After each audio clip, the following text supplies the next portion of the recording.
chapter 8. We're going to pick up last week. We looked at the first 11 verses, the account of Jesus having a woman caught in adultery brought to her. Before that, John chapter 7, we know that Jesus has spent much of the better part of the week at what's called the Feast of Tabernacles, which is an annual religious ceremony, important in the Jewish faith. That he has spent a better part of the week there, and that's what John 7 talks about. I know that's going way back before Christmas when we looked at that. And we're going to see this morning what he has to say beginning in verse 12, which is seemingly happening towards the end of this Feast of the Tabernacles. So with that in mind, with that a little bit of context, let's read beginning in verse 12, the Gospel of John chapter 8. Again, Jesus spoke to them, saying, I am the light of the world. Whoever follows me will not walk in darkness, but will have the light of life. So the Pharisees said to him, you are bearing witness about yourself. Your testimony is not true. Jesus answered, even if I do bear witness about myself, my testimony is true, for I know where I came from and where I am going. But you do not know where I come from or where I am going. You judge according to the flesh. I judge no one. Yet even if I do judge, my judgment is true. For it is not I alone who judge, but I and the Father who sent me. In your law, it is written that the testimony of two people is true. I am the one who bears witness about myself, and the Father who sent me bears witness about me. So he's saying that's true. I mean, it's true. They said to him, therefore, where is your Father? Jesus answered, you know neither me nor my Father. If you knew me, you would know my Father also. These words he spoke in the treasury as he taught in the temple. And no one arrested him because his hour had not yet come. So this theme of light, Jesus says, I am the light of the world. There's two things there that are common themes in the Gospel of John. First of all, the I am part. Many times in the Gospel of John, you'll hear Jesus saying, I am the light, I am the gate, I am bread of life, and so on. The other part is this idea of light, which is a very common theme in the Gospel of John. Those who would have first heard Jesus' words, would have heard light right then, would be very familiar with what the ancients back then called, what they called the dying of the sun. We would say that that's related to the autumn equinox. And in the autumn, when the days start getting shorter, they call it the dying of the sun. The sun was dying earlier in the day each day. And so into the backdrop, and so this Feast of the Tabernacles is happening in the autumn. And so they are experiencing what they call the dying of the sun. So in context of this dying of the sun, the shorter days, the longer darkness, Jesus stands up and says, I am the light of the world. Further to John's emphasis on this theme of light in Jesus' message, we'll see in a few weeks in chapter 9 that Jesus heals a blind man. Jesus brings light to a man who's living in darkness. And yet the irony is that here in chapter 8 and back in chapter 7, during the Feast of Tabernacles, the Pharisees, the very ones who should be messengers of light, who should be enlightening the people as the temple leaders and leaders of their religion, are actually living in darkness. They don't know who Jesus is. They don't know where he's come from. And they don't understand that he is God in the flesh. A little bit of theological background to this is that as Jesus is saying these words, I am the light of the world, the theological background to that would go all the way back to the prophet Zechariah, who said these words, and there shall be a unique day which is known to the Lord, neither day nor night, and at evening time there shall be light. He's saying, the prophet is saying, when it is evening, when it is dark, when it is dim otherwise, there shall come to you a light. And Jesus, in the midst of the dying of the sun, is saying, I am the light of the world. Further context to what he was saying is a very, what would have been an amazing thing to see during this festival, this Feast of the Tabernacles, which most believe happened every night. Some think maybe it just happened the first night of the feast, because it went on for a week. What happened was that as it grew dark, at a certain time of the day, in the evening, all the people that are in Jerusalem, and know they come from all over the countryside and all the provinces, they come for this special occasion. They would move down up to the temple, and they would move into what's called the court of the women, which means that Jewish men and Jewish women could walk into this part of the temple. This is beyond the point at which Gentiles could not go any further. And so they would move in, and in this part of the temple, there were these 4 huge stands, almost like huge light stands. And at the top of each one were these 4 large golden bowls. And what would happen is all the people gathered as it was getting dark. Priests would climb up ladders, one up each of these 4 stands, and fill these golden bowls with oil and put a wick in each one. So you have 16 golden bowls filled with oil, and they would light them. And it says that as this happened, as the darkness of their surroundings became overcome with these 16 bowls burning, this burning oil, it says all Jerusalem would have been illuminated. It's an amazing sight to see.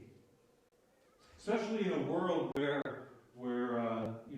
nighttime public lighting was not common. If you live in the country, you have a little bit of a sense of that. If you live more in urban areas or whatever, it seems like it never gets dark, right? You ever been to Times Square at night? Our team is going down there in a few weeks. Never gets dark in Times Square. I don't know if you ever know the difference between day and night. It's just lit up like a Christmas tree all the time. Imagine in a culture where they would never see public lighting at night, except for this occasion, during the Feast of the Tabernacles, where these 16 bowls would suddenly be illuminated, and the brilliant light for them would shine off of the yellow limestone walls. And it is in the context of this, probably the next morning, Jesus, with this scene still vivid in their memories, that Jesus is saying, I am the light of the world. You thought that was something. You thought that illuminated all Jerusalem. I am the light of the world. I have come to illuminate all the world. I have come to bring light to those who are living in darkness. So the Pharisees begin to object to this, Jesus' message that he is the light of the world. He has come to bring hope. He has come to bring guidance to people. He has come to bring salvation. That he, as the light of the world, is the basis for distinguishing between that which is truth and that which is falsehood, between that which is right and that which is wrong. Jesus has come to light our world. The Pharisees object on the basis of this, that according to their law, when somebody makes a statement about themselves, there must be 2 objective witnesses, 2 people other than that person who give testimony to that. Jesus very briefly says, you want testimony? I'll give you testimony. I have said it about myself, and my Father who has sent me says it as well. Their minds would immediately go to, wait, no, it has to be 2 other people that bring this testimony. But then they were overcome by the fact that now Jesus is equating himself with God. That's much of what kept the religious leaders upset with Jesus and eventually led to the cross. His claims to be God. So in those statements, very beginning of verse 13, he is stating that he is God in the flesh, that he and the Father are one. But he's also saying something very powerful about authority. Who has authority to say what is right, to say what is true? In our world today, where the idea of sort of objective authority is eroding away in many people's minds, the standard for what is true or false, the standard between what is right and what is wrong, does not emanate from one authoritative source, but we all become our own authority, is what, the system that our world works on today. That we all become our own authority. So we decide for ourselves what is right and wrong, and good and bad, and true and false. Jesus is saying that's not the way it works.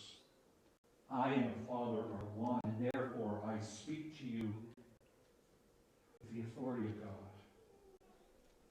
So we need to keep that thought in mind as we go forward. So there are actually three very practical ways for us that Jesus being light of the world makes a difference in our lives.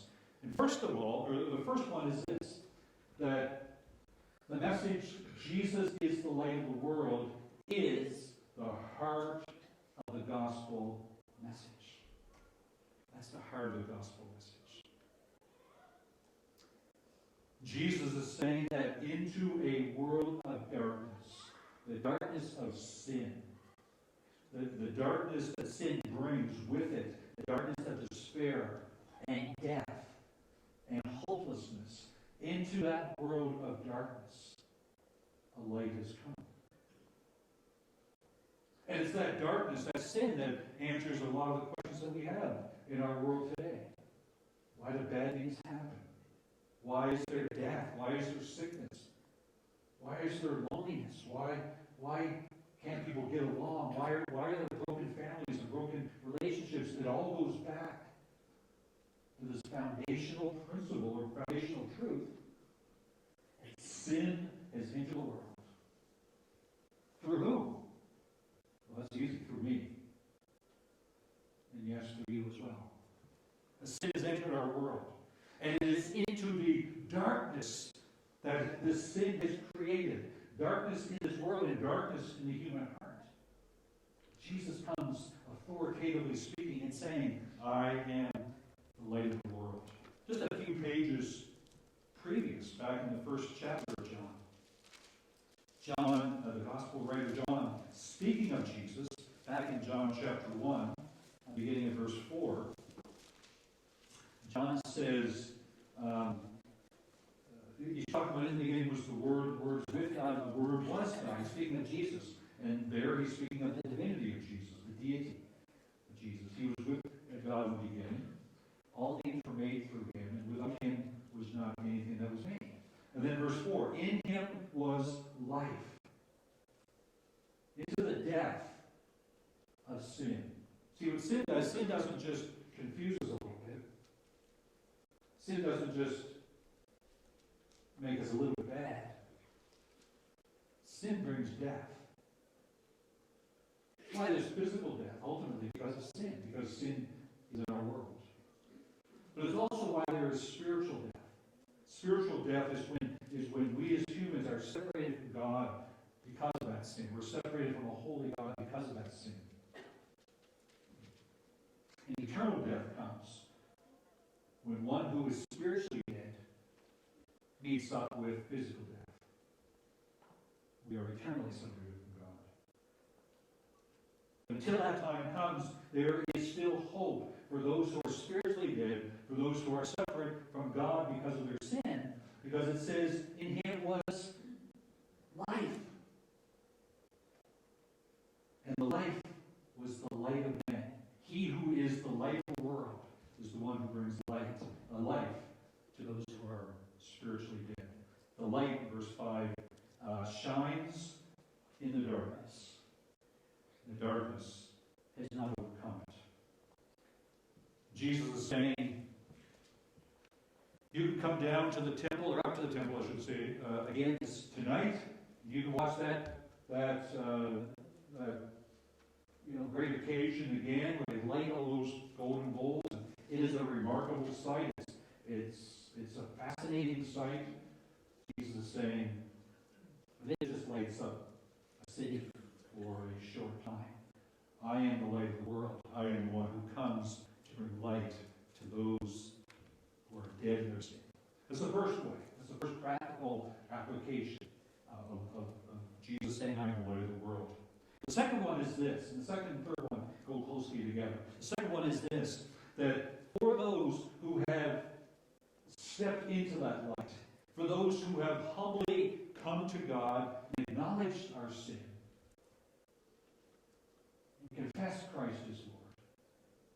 For those of us who have been restored to God, restored to life, and to hope, Jesus now becomes our guide. Jesus is the one who now guides our footsteps. He is the one who guides our lives. And thus, what the Haskins was saying. You want to know about what tomorrow's going to bring? You want to know about how you're going to survive this ordeal that you're facing? You want to know how you're going to have strength or hope for another day? Do you know how you're going to go forward even though you don't know how all this is going to work out? Don't go looking to try to understand it. Don't go looking for some kind of artificial source of light. Turn to the one who is the light of the world. Put your hand in his hand. And go out into that darkness, knowing that the light of the world is with you. That's better than any kind of light that you can come on, or that I can come on. It's safer than trying to figure it out for ourselves. Is Jesus able to guide you or me to the potholes of life, the speed bumps, or when the road is completely washed out in our lives? Is Jesus able to guide us? Against the brilliance of those lights in Jerusalem, lighting up those limestone walls, Jesus is saying, that's nothing compared to the light of guidance and direction that I bring you. But you've got to trust me. You've got to trust me. You've got to put your hand in my hand. You've got to walk in obedience. Think about it this way. For thousands of years, God has led his people through slavery in Egypt, through wanderings in the desert, through captivity. He led his servant David through the highs and lows of his life. He led Abraham from the country that he knew to a place that he didn't know. He led Abraham during a season of his life when God was saying, I want you to take your son, your only son, that I promised you, and I want you to sacrifice him. And God led him through obedience in a very dark and difficult time, and until God provided another sacrifice, a small animal. God led a young couple by the name of Mary and Joseph through a very uncertain time of their lives, as God was calling Mary to give birth to Jesus. God has led the early church, who when Jesus went back to earth were just a small, ragtag bunch of followers of Jesus, up against the religions of the world, up against the power of the Roman Empire, and through prayer and obedience and putting their hand into the hand of Jesus, light of the world, he led them to the point where the book of Acts tells us that, one day 3,000 people came to faith in Christ. God was there. God led them through all of that. God led the church in the next few hundred years through the persecution of the Roman Empire, when persecuting Christians because they refused to deny that Jesus was their Lord, and martyring them, killing them for that reason, was just the order of the day for hundreds of years in the Roman Empire. It said that the blood of the martyrs became the seed of the church.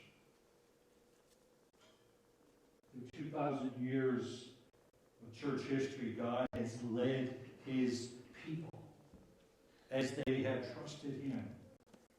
And then there are days when I think all that leads up to this moment. And suddenly, for some reason, I seem to think that God is suddenly met his match with my problem. He's done fine up till now. But somehow, whatever it is, I'm not saying it's not significant. I'm just saying he's greater.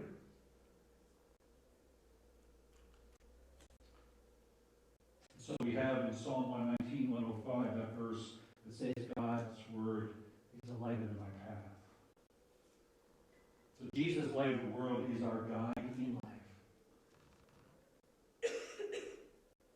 So rather than saying, I'll trust in God, I'll pray, I'll read my Bible, and I'll go to church and I'll serve him, once all this trouble ends,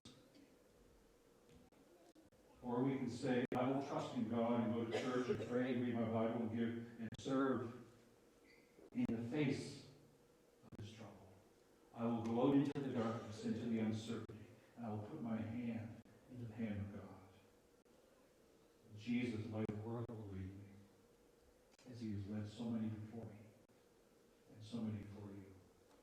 The third one and final one, as I say, is very much related to that second point, and it's simply this, that as much as Jesus, light of the world, guides us as individuals or as families, so too does he lead us as his people, as the church. Remember, the church is not a place we go to on Sunday mornings. The church is who we are. We are the body of Christ. We are his people. And so we are not just seeking God's leading and guiding as we all go off our individual ways each day, but we are seeking God's leading and guidance as a church into what he is calling us to be as his people.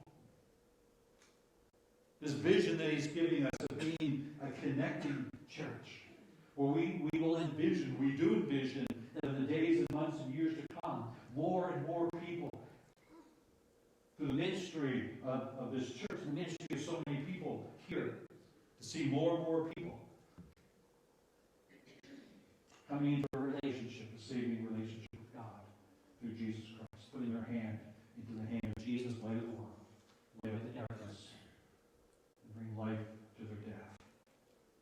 See, people connecting with God in new and fresh and more meaningful ways as we all grow in understanding what it means. The Christian life is not simply going to work and going to school and going home and trying to remember God somewhere along the way, but rather getting up every morning and saying, this is the day that God has made. This is the day that God has given me, and he's giving me this day so that I can walk in obedience to him. And as I go to work, to school, to home, or to wherever, I can serve him in obedience. And connecting with one another, becoming this place where people come to Jacksonville through Sunday mornings or through youth ministries or women's ministries or children's or whatever it is, and they come to this place and know that this is a place that they belong. The people are wondering, who cares? You can come into the Jacksonville Baptist Church and say, there's a church that cares. There's a people that care.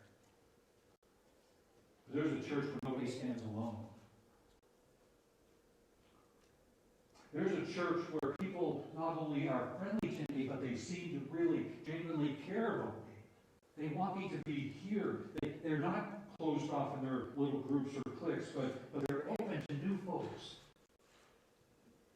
Inviting them to their homes for meals or inviting them out when they go to do things, whatever the case may be. This vision that God is giving us to be a lighthouse church where more people see the hope of Christ through the ministry of this church. To be a growing church. As we sit back in our vision meeting in November, what is it too great, too difficult for God to see 500 people on a weekly basis here at Jacksonville Baptist Church growing and seeking God and growing just the way that I talked about? Why? So we can go around and say we have 500 people? No, because there's 500 people out there that need Christ. There's thousands of people out there that need Christ. As a church, are we ready to trust Him? Are we ready to trust Jesus, light of the world, to lead us into this vision? To be our authority. He said He spoke that He was His own testimony, He and God the Father. The authority with which He spoke, are we really willing to trust Him to be the authority on the next steps that we need to take as a church, whatever those steps may be? Of course, the practical application of this for us as a church right now is this meeting that we've asked you to come to on Thursday night. I answered last week. Thursday night at 7 o'clock. And it's not a voting meeting, but it is a meeting we want to talk about where we are as a church. We said we wanted to name a candidate, and just in some of the conversations I've had, I've begun to wonder if maybe due to lack of proper communication, that maybe a wrong impression has been created. So I want to clear that up this morning. The purpose of Thursday night is not to say, here's a candidate, here's 100 reasons why you should vote for this person when the time comes, and line up so we sort of twist your arm. I mean, you're not saying quite that way, I'm exaggerating, but I think sometimes whenever churches take a big step of calling another staff person, another pastor, there's always the question of, well, once the search committee, whoever that is, brings a person, well then it's supposed to be just kind of a rubber stamp thing. That's not the case. Nothing further could be from the truth. Here's what Thursday night's all about. It's all one thing. Thursday night is an opportunity for the elders and the pastors to share with you, the congregation, the journey that God has had us on. So you can come along this journey with us as we seek, through God's authority, to determine what His will is as we go forward, whatever that will is.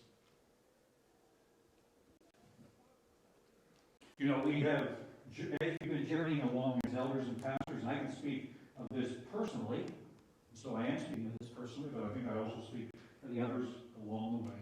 There have been times through this journey of seeking, and by the way, the story that we want to share Thursday night is the story of a vision that I've just been talking about, and how we believe that the position that God has given us, the sort of the makeup of the position, is ideally suited to fulfill that vision.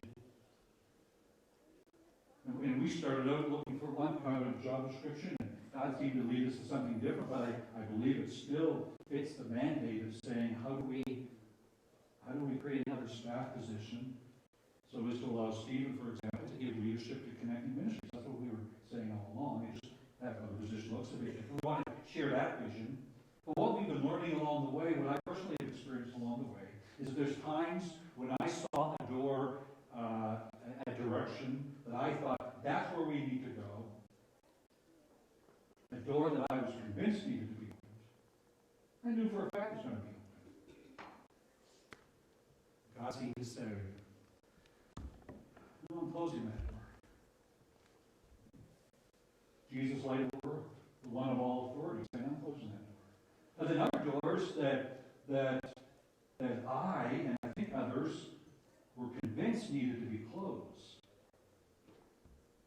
God seemed to say, no, don't close it. Now maybe He's saying, don't close it yet. I don't know. That's what we need to seek from Him.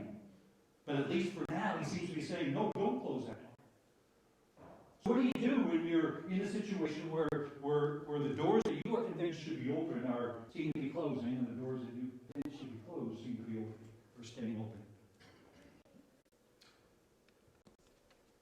We seek the authority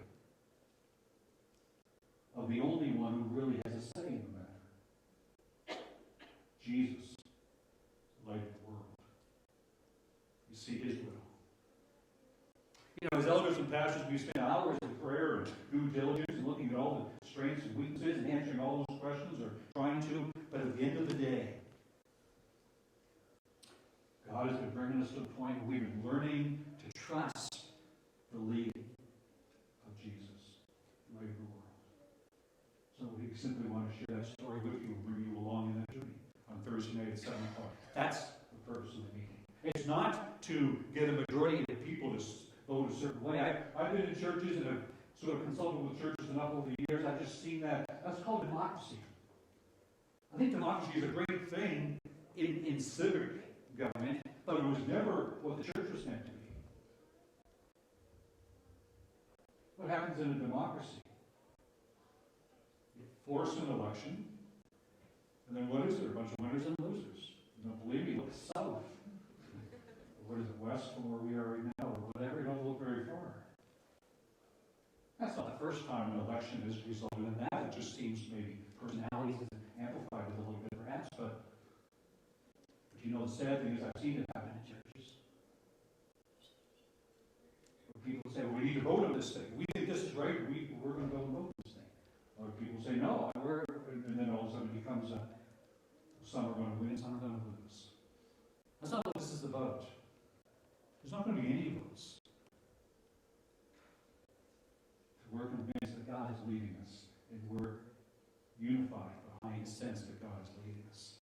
You see, the church is never meant to be a democracy. The church is meant to be a theocracy. So rather than trying to get a majority of people to vote a certain way, what we want to do is to get a majority of people, ideally everyone, to seek direction from Jesus, light of the world. And God will show us His will in this matter, His perfect will, only as we seek Him together as His people. And God's been surprising us all the way through. We just want to kind of come along and share with you the answers to the question that Guy Cheney asked us one night in the elders meeting. After we'd done all of our due diligence and all the strengths and weaknesses of all these people and everything, and then he looked at us and he said, I want to answer the question, how have you seen God's hand in this? And that's how we try to go forward. And so whether it's the congregation seeking God's will in a matter like this, or whether it's in our personal lives, same principle applies. What happens when in financial areas of your life, or in family relationship matters, or in health situations, or whatever the case may be in your personal life, what do you do? What do I do? When God seems to be closing doors that we would prefer to be open, and leaving open doors that we are trying to close. We put our hands into the hand of Jesus, light of the world, and say, God, lead us to your will. Let me tell you just a personal story kind of in closing. 20-something years ago, when I was graduating from Acadia Community College, I got a call from a church, and they wanted to interview me. So I went to the interview, and it was a blinding snowstorm. It was lucky I made it there alive. I went to this interview, and we had a great interview. I thought it went really well. But never heard anything back. What happens? Well, sometime later, another church, we'll call it Church B, Church A, Snowstorm Church, and then Church B contacted me. I had meetings with the pastor, the search committee, and everybody else, and I knew this was the one. This church over here, Church B, was a carbon copy of the church I grew up in. Well, it was obvious. And I told God, in case you missed it, God, this is perfect, right? And it seemed to be perfect. Everything seemed to be going along just as I planned it. And just before the point that I thought Church B was going to call me and say, yeah, we want to take your name to the congregation, guess what happened? Somebody at Church A called me. I hadn't heard from them in 4 months. Well, I knew what the answer was. It was obvious. Church A was just a great church, but closed the door because Church B is what I'm used to, what I know, what's familiar to me. But after I finished telling God all of this, one of the few times in my life I got smart enough or just long enough to say to God, not my will, but your will be done. And God would not give me any peace.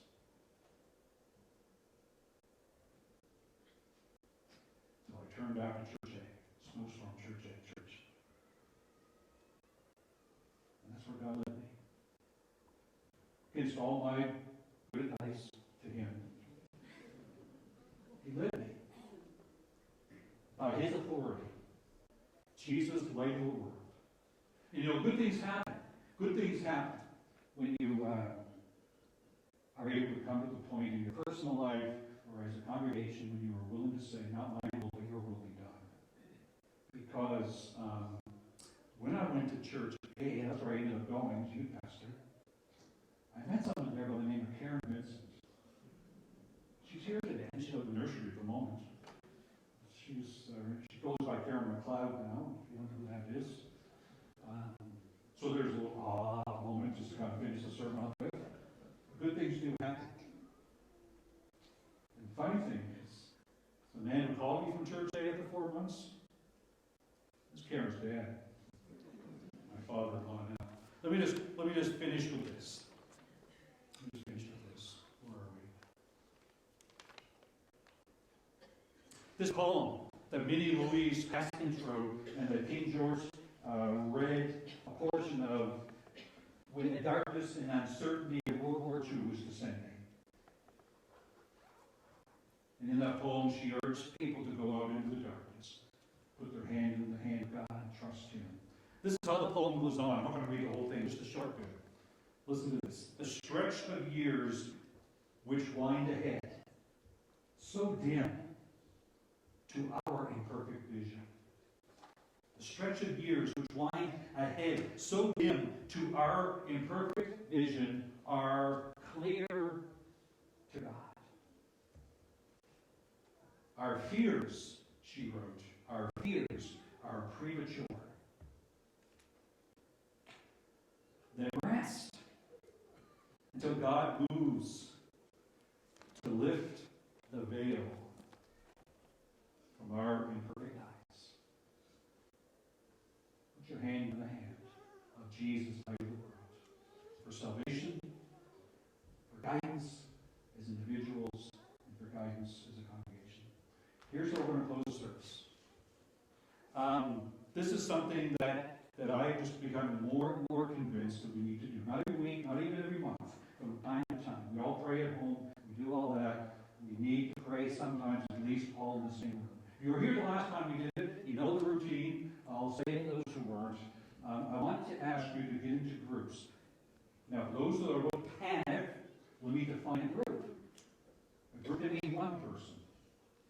You and God. So that really has to be you this morning, that as soon as I say, get into your groups, you do this.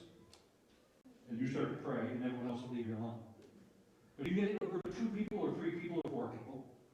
I see groups of 8, I won't break down. If there's 8 of you that really get together and pray, you do it, okay? But get into groups, and very quickly pray that God, Jesus, light of the world, would guide us as individuals, as families, as a congregation, into His perfect will. Would you pray for that? A couple things, don't feel you have to take turns, or if you're in a group, you don't go around in a circle. Just some people will pray out loud, some people will pray quietly. Just pray as you feel it. And the final thing is, your praying is the benediction. There is a final song, but we already sang it. Holy, Holy, Holy was going to be our final song. I asked them to sing it before the sermon. So we already have a final song. So when your group is done praying, service is over. For you. This fellow group's praying. Just respect that. Stay in here and talk somewhat quietly, or go up there and talk less quietly, whatever you want to do. But when your group's done praying, the service is over for you. Let's pray.